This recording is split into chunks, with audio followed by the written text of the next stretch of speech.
আলুর চচ্চড়ি হচ্ছে আলু।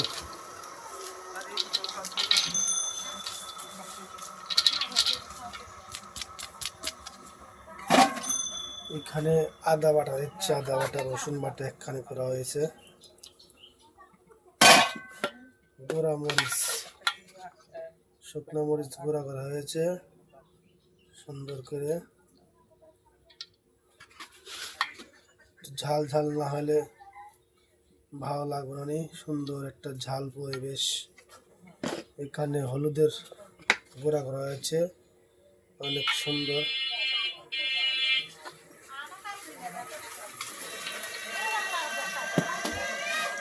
টেস্টিং সল্ট, সেই স্বাদ বাড়ায় না।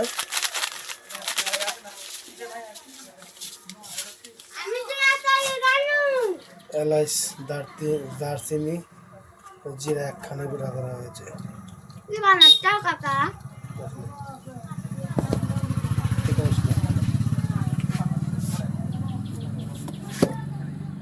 এখানে বিট লবণ দিয়া পাটা বাটা হয়েছে অনেক সুন্দর।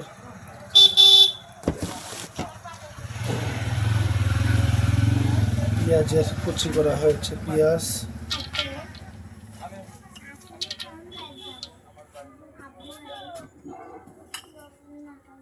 এখন এটা মিক্সড হবে।